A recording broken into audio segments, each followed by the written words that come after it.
2024 में साल भर जब मणिपुर जलता रहा,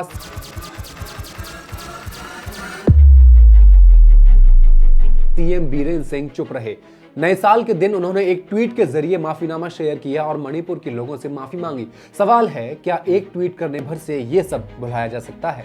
ना ही भुलाया जा सकता है, ना ही माफ किया जा सकता है। विडंबना यह है, जब सीएम साहब ट्वीट लिख रहे थे, मणिपुर में नई साल के पहले दिन फिर से हिंसा भड़क रही थी, जिसमें 4 लोगों की जान चली गई। मणिपुर हिंसा में इतना बड़ा पलायन देखने को मिला है कि पूरे साउथ एशिया में जितने लोगों का डिस्प्लेसमेंट हुआ है, उसका 97% अकेले मणिपुर से हुआ है। 250 से ज्यादा मौतें, हजारों एफआईआर दर्ज हुई हैं। 2024 लोकसभा चुनाव में ईवीएम्स जला दी गई हैं, जगह जगह फायरिंग हुई, ड्रोन ऑपरेटेड बॉम्ब गिराए गए। मिनिस्ट्री ऑफ होम अफेयर्स का आंकड़ा बताता है कि साल दर साल कैसे हिंसा के मामले बढ़ते चले गए। 2022 में 137 मामले, 2023 में 187 और नवंबर 2024 में 203 मामले। लेकिन मणिपुर की बीजेपी सरकार और केंद्र में नरेंद्र मोदी चुप बने रहे। 3 स्टेट मिनिस्टर्स और 6 एमएलए के घर पर हमला किया गया, लेकिन मोदी जी चुप रहे। केंद्र सरकार के मंत्री, सांसद बड़ी बेशर्मी से ये कहते रहे कि मणिपुर की बात करने से पहले बात पश्चिम बंगाल की करो, राजस्थान की करो, लेकिन मणिपुर की बात मत करो। सवाल है, क्यों मणिपुर हिंसा पर प्रधानमंत्री नरेंद्र मोदी को कटघरे में खड़ा किया जाता है? क्यों सेना भेजकर अब तक ये हिंसा नहीं रोकी गई? क्रिश्चियन, कुकी जो अल्पसंख्यक हैं और हिंदू मैतेई जो बहुसंख्यक जातियां हैं, वो क्या क्या है? ये आखिर क्यों खून बहा रही हैं? महिलाओं के शरीर यहाँ बैटल ग्राउंड कैसे बने हैं? जाति की लड़ाई में आम लोगों के हाथ में हथियार किसने दिए? मणिपुर सीएम के इस माफीनामे का राजनीतिक एजेंडा क्या है? मणिपुर वायलेंस के पीछे कौन है? किसके हाथ खून से सने हैं? समय बहुत कम लूंगा और मणिपुर हिंसा के सारे डाउट्स खत्म करने के लिए मैं हाजिर हूं। मणिपुर क्यों जल रहा है, फैक्ट्स एंड फिगर्स के इस एपिसोड में आई विल एक्सप्लेन।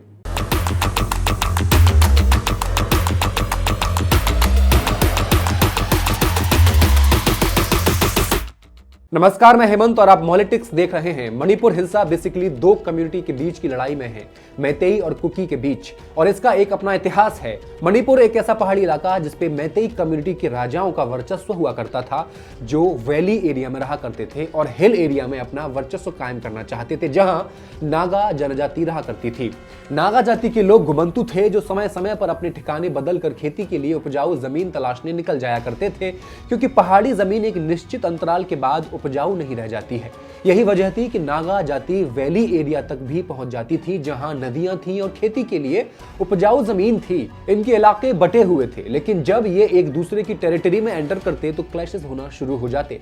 नागा जनजाति वैली के राजा को अपना राजा नहीं मानती थी। ये ट्राइब्स केवल मणिपुर में नहीं रहती थी, आसपास के इलाकों जैसे म्यांमार और मिजोरम में भी कुकी और बाकी जनजातियां रहा करती थी, जो अब धीरे धीरे समृद्ध हो रही थी, सिर्फ इतनी कि अपनी खुद की एक आर्मी फॉर्म कर सके, वैली के लोगों के साथ संघर्ष कर सके। ये लोग राजा को अपना अधिकारी नहीं मानते थे, अतः खुद को आजाद कहा करते थे। इन सब का मकसद एक था। इसी वजह से आगे चलकर मिजोरम के मिजोज, मणिपुर के कुकीज, चिटगोंग के कुकी चिंस और म्यांमार के चिंस मिलकर एक हो गए, जिन्हें जो कहा गया। जब अंग्रेजी हुकूमत भारत में कायम थी, तब वैली राजा का प्रभुत्व खत्म हो चुका था और यहाँ रहने वाले लोग अंग्रेजों के अधीन हो चुके थे। लेकिन पहाड़ी कुकीज और नागा खुद को आज भी उस वक्त भी आजाद मानते थे। अंग्रेजों की रुचि भी इन ट्राइब्स में कम थी, वो इन्हें अनसिविलाइज्ड समझते थे। एक अनुमान के मुताबिक आज यहाँ 33 लाख लोग रहते हैं। इनमें से आधे से ज्यादा मैतेई हैं, जो कि मेजोरिटी में भी हैं, जबकि लगभग 43% कुकीज और नागा हैं, जो माइनॉरिटीज हैं। फिलहाल यहाँ बीजेपी की सरकार है, लेकिन 15 साल तक कांग्रेस के पास यहाँ सत्ता हुआ करती थी। तब ये आरोप लगते थे कि मणिपुर के विकास कार्यों में एक एजेंडे के तहत मणिपुर का हिल एरिया छोड़ दिया जाता है। पूरे मणिपुर के क्षेत्रफल में 89% एरिया हिल एरिया माना जाता है। इतने बड़े क्षेत्रफल में से मणिपुर की विधानसभा में महज 20 विधायकों को ही शामिल किया गया है। 20 ही विधानसभा सीट्स हैं। हिल एरिया के अलावा बाकी के 11% वैली का एरिया है, और इस वैली के क्षेत्रफल में विधानसभा में 40 एमएलए शामिल किए गए हैं। यानी मणिपुर में कुल 60 विधानसभा सीटें हैं। इसका साफ साफ मतलब यह हुआ कि मणिपुर के विकास में जितना भी बजट आवंटित हो रहा है, उसका 80% वैली एरिया में खर्च हो रहा है, जो पूरे मणिपुर का सिर्फ 11% कवर करता है। अब ऐसा भी नहीं कि वैली में रहने वालों की जनसंख्या कोई बहुत ज्यादा हो। वैली में मणिपुर की पूरी जनसंख्या का 57% रहता है, जबकि हिल एरिया में 43। इस तरह देखा जाए तो जनसंख्या के हिसाब से सीटों का बंटवारा नहीं हो सका है। इस कारण से हिल एरिया में विकास उतना नहीं पहुंच पाया, सरकारी सुविधाएं नहीं पहुंच सकी। बहुसंख्यक मैतेई की जड़ें मणिपुर, म्यांमार और आसपास के इलाकों में हैं। इनमें से ज्यादातर हिंदू हैं, हालांकि कुछ लोग सनमाही धर्म का पालन भी करते हैं। दूसरी तरफ कुकीज हैं, जो ज्यादातर ईसाई हैं, भारत के उत्तर पूर्व में फैले हुए हैं। ये पूरी लड़ाई इन दो कम्युनिटीज के बीच चल रही है। आज भी संघर्ष चल रहा है। जमीन का संघर्ष वजूद के संघर्ष में तब्दील हो रहा है। साल 2006 आते आते सरकार भी मान चुकी थी कि जनजातीय समूहों को उनके अपने हिसाब से जो वो रिचुअल्स फॉलो करते हैं, जैसा जीवन वो चाहते हैं उन्हें रहने दिया जाए, उनके नेचर को संरक्षित किया जाए। इसके लिए the national tribal policy introduce की जाती है और इनर लाइन परमिट लागू कर दिया जाता है, यानी बाहर के किसी भी व्यक्ति को मणिपुर आने के लिए अब परमिट की आवश्यकता होगी। यहां तक कि जब CAA आया तो मणिपुर में इसका विरोध देखा गया और होम मिनिस्ट्री को CAA से मणिपुर को अलग करना पड़ा, यानी कि मणिपुर में CAA लागू नहीं हुआ। इसका साफ साफ मतलब यह था कि बांग्लादेश, अफगानिस्तान और पाकिस्तान से आने वाले लोगों को मणिपुर में बसने की अनुमति नहीं होगी। मैतेई और कुकी के बीच भौगोलिक और राजनीतिक टकराव का इतिहास पुराना था, जो लगातार बढ़कर आर्थिक भी हो चुका था और अब बात वजूद की हो चली है। दोनों कम्युनिटीज के बीच इस दरार का फायदा उठाया भाजपा ने। इन दोनों के बीच की खाई को भरने का वादा करके सत्ता में आई बीजेपी ने कोई ऐसा कानून लागू तो नहीं किया जिससे दोनों तरफ शांति कायम हो सकती, लेकिन 3 ऐसे कानून पास कर दिए जिससे कुकी जनजाति भयानक तरीके से इसके विरोध में उतर गई। पहला, मणिपुर हिल areas district council 6th and 7th amendment bills. दूसरा, 2022 में मणिपुर के कुछ वैली वाले हिस्सों से आफ्सा एक्ट का हटाया जाना। तीसरा, स्टेट गवर्नमेंट मणिपुर के डिस्ट्रिक्ट की बाउंड्रीज को रीड्रॉ करने का प्लान कर रही थी। इस तीसरे बिल ने वो जमीन जो पहले हिल ट्राइब्स के पास हुआ करती थी, उसके बाद अब वो जमीन वैली एरिया में ट्रांसफर की जा रही थी। उन पर अब सरकारी टैक्स इंपोज किया जा रहा था। सरकार ये सब कर रही थी चोराचांदपुर और नौनी में। यहाँ के 38 गांव को इलीगल बताकर यहाँ रहने वाले एनक्रोचर्स घोषित कर दिए गए। ये लोग थे कुकीज। सवाल था कि सरकार यहाँ की जमीन क्यों हथियाना चाह रही थी और क्यों कुकीज को एनक्रोचर कह रही थी, घुसपैठिया कह रही थी, क्यों टैक्स इंपोज किया जा रहा था। इसका जवाब 3 बिल्स में छुपा हुआ है जो राज्यसभा में उस वक्त पास किए गए थे। The mines and minerals amendment bill. इसके तहत अब प्राइवेट सेक्टर्स को मणिपुर में मिनरल्स की खोज के लिए खुदाई की अनुमति दे दी गई थी, जबकि अभी तक सिर्फ सरकार को ही अधिकार प्राप्त था। दूसरा, जन विश्वास बिल 2023। इसका मकसद था ईज ऑफ डूइंग बिजनेस, जो सीधे तौर पर खतरा था मणिपुर के एनवायरनमेंट के लिए, यहाँ के नेचर के लिए। इसके लिए बीजेपी सरकार कुछ जगह आइडेंटिफाई करती है जहां ऑयल पाम की कल्टीवेशन की जा सकती थी और ये जगह थी चांदेल, चोराचांदपुर, इम्फाल वेस्ट, बिष्णुपुर आदि आदि। तीसरा MOU था गोदरेज के साथ। गोदरेज को अब असम, मणिपुर और त्रिपुरा में जमीन अलॉट की जा रही थी पाम ऑयल प्लांटेशन के लिए। Organised crime and corruption reporting project OCCRP ने वेदांता समूह पर एक रिपोर्ट जारी की।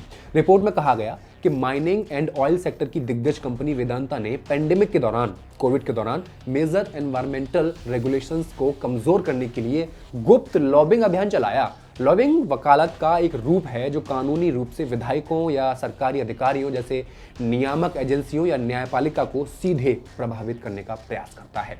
रिपोर्ट में आगे कहा गया कि भारत सरकार ने बिना पब्लिक से परामर्श किए, बिना जनता को बताए इन बदलावों को मंजूरी भी दे दी थी और विशेषज्ञों के अनुसार इसे इलीगली लागू भी कर दिया। जनता ने विरोध किया तो भारतीय सरकार ने जनता को कहानी बता दी कि भाई एनवायरमेंटल फ्रेमवर्क को थोड़ा लचीला करके हम 50% प्रोडक्शन बढ़ा सकते हैं। जब पूरा मणिपुर एथनिक वायलेंस और कुकी समुदाय के नरसंहार की आग में जल रहा था, भारतीय सरकार प्लेटिनम माइनिंग का MOU गौतम अडानी के साथ कर रही थी। राज्यसभा सांसद बिनोय विश्वम ने कहा, यह एक सुनियोजित हिंसा है और ये भाजपा शासित केंद्र और राज्य सरकारों का काम है। केंद्र सरकार इम्फाल एयरपोर्ट को भी अडानी को सौंपने की प्रक्रिया में है और अब इस चल रही हिंसा के साथ केंद्र सरकार मणिपुर की पहाड़ियों को अडानी को सौंपने की कोशिश कर रही है। और इस तरह मणिपुर में माइनिंग के लिए 39 MOU साइन किए गए।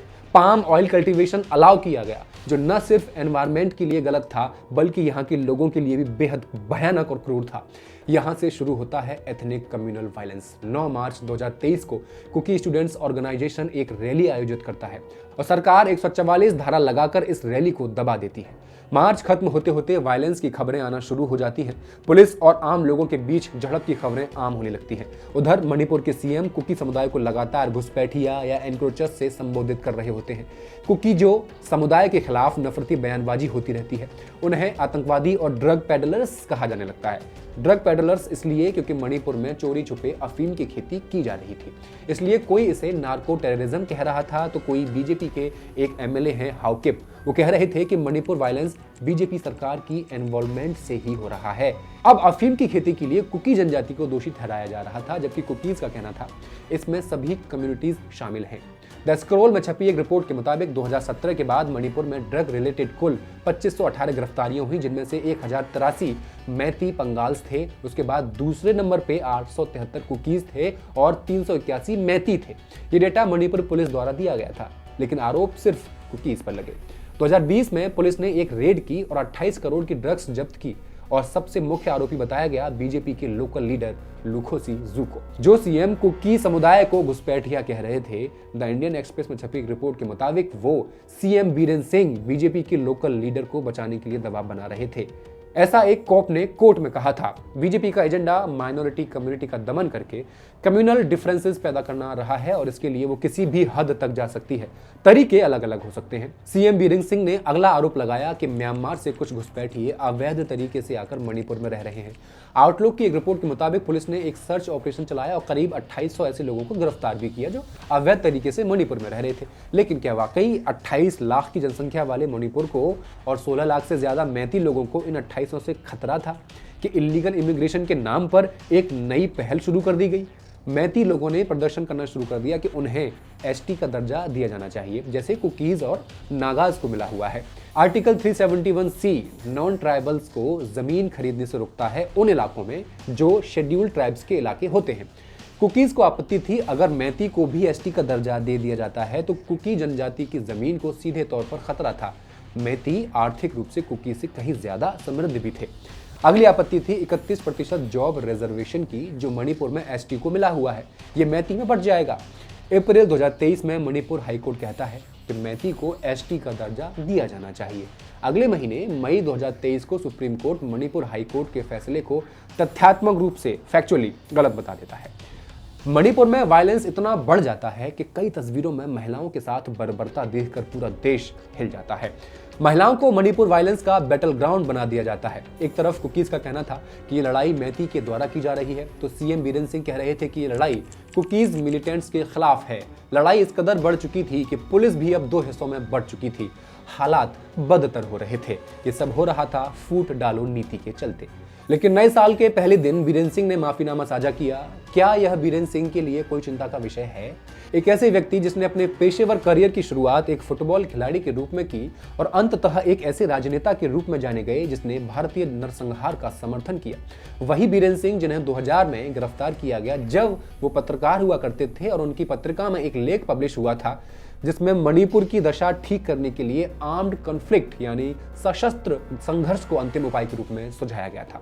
तब पत्रकारों की सुरक्षा के लिए बनी एक समिति ने एक पत्र लिखकर बीरेन्द्र सिंह की रिहाई की मांग की थी। वही बीरेन्द्र सिंह सत्ता में आने के बाद पत्रकारों पर प्रतिबंध लगाने लगे।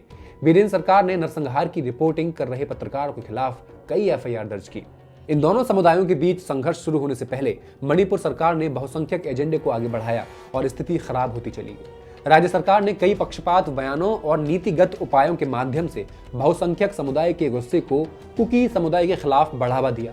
म्यांमार में मिलिट्री डिक्टेटरशिप के कारण वहां रह रहे मिजो जनसंख्या के कई हजार लोग मिजोरम आ गए और जिनमें लगभग 4000 लोग मणिपुर पहुंच गए। सरकार ने खुलेआम इन इमिग्रेंट्स के नाम पर कुकी समुदाय को दरकिनार करना शुरू कर दिया। साल 2024 में मणिपुर में एथनिक वायलेंस और नरसंहार के कई हमले हुए जो 2025 में भी लगातार जारी हैं और सरकारें मौन साधे हुए हैं। धन्यवाद।